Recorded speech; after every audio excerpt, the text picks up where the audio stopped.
This is the Daily Bread Bible Study for day 39. We are looking at Numbers chapters 3 and 4. So we have a lot of things to focus on today. The priestly delegated roles around taking a census of the ministers. We're looking at the sons of Aaron, the duties of the Levites, the census of the Levites, and redemption of the firstborn. So in chapter 4, we see the sons of Levi and the roles of the Kohathites, the Gershonites, and the Merarites are restated. The census of the Levites and the redemption offering. And then Eleazar has special task and burden. Just a reminder, he is the oldest remaining son of Aaron. Why do I say remaining son? Well, in Numbers chapter 3, verse 4, Nadab and Abihu died before the Lord when they offered illicit fire before the Lord in the wilderness of Sinai, and they had no children. Eleazar and Ithamar served as priests in the lifetime of their father Aaron.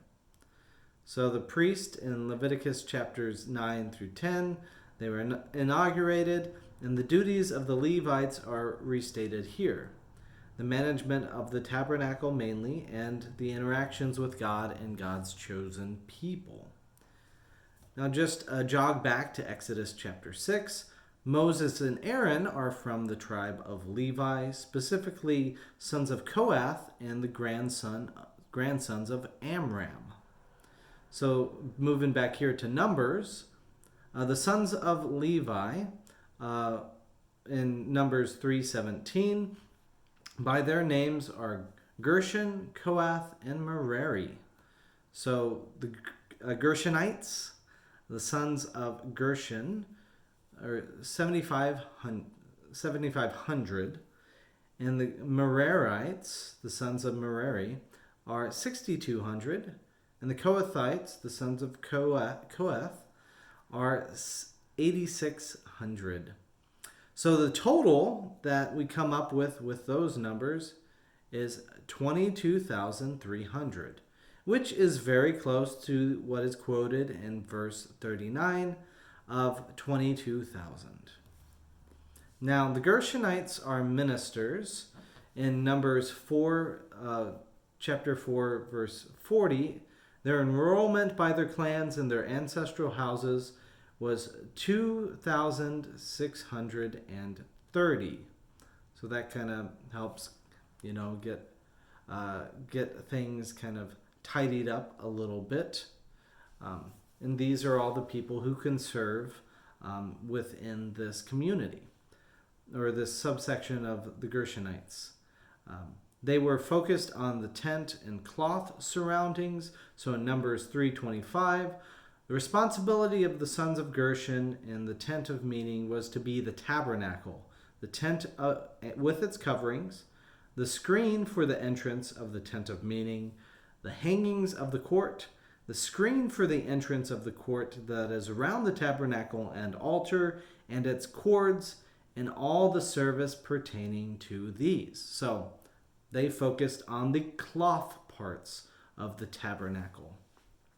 The Kohathites dealt more with the sacred objects, what Aaron interacted with as high priest. Now, the Kohathites were 27,500, as it says in Numbers chapter 4, verse 36. 2,750. So 2,750. Pardon me with all these numbers.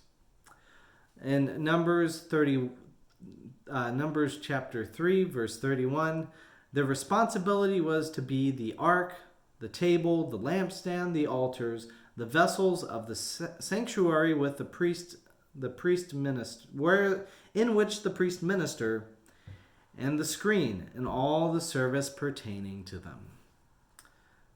The Merarites, they were ministers, 3,200 of them who were ministering. So they were more about the structures of support, so the beams and the poles.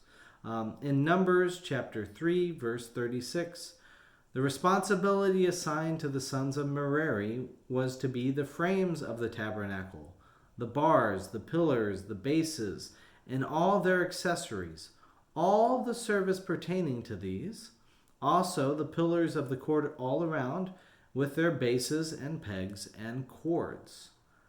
Their enrollment in Numbers 4, verse 44, by their clans was 3,200. So there we go. We got their numbers all matched up. Now the total ministers of the Levites in Numbers 4, verse 46 through 48, it says, all those who were enrolled of the Levites, whom Moses and Aaron and the leaders of Israel enrolled by their clans and by their ancestral houses, from 30 years old up to 50 years old, everyone who is qualified to do the work of service and the work of bearing burdens relating to the tent of meeting, their enrollment was 8,580. In Numbers chapter 3, verse 12,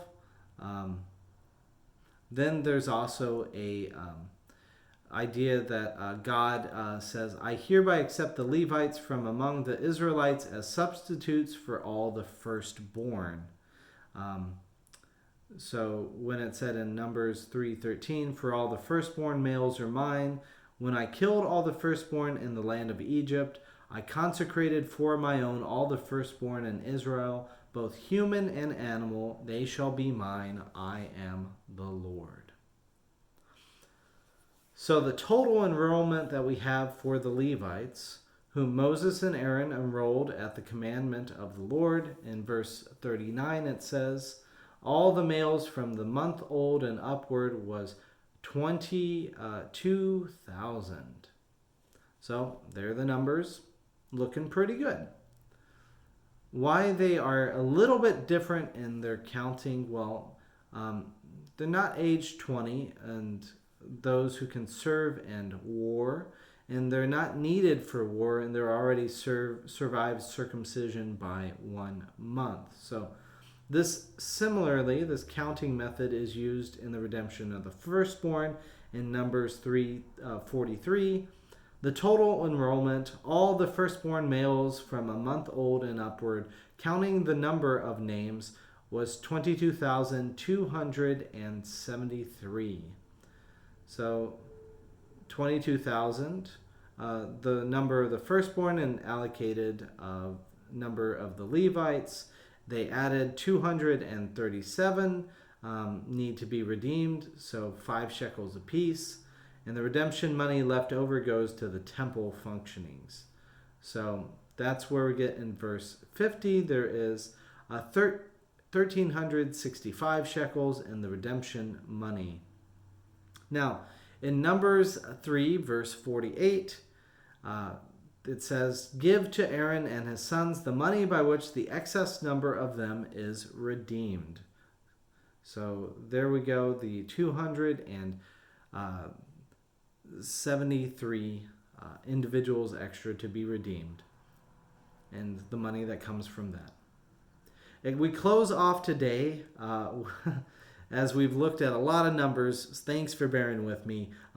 It says in Numbers 3:41, you shall accept the Levites for me. I am the Lord, as a substitute for all the firstborn among the Israelites. So God, everything is made right. All of the things around the firstborn are redeemed, and we are good to go. And then next time we'll talk a lot about relationships with God.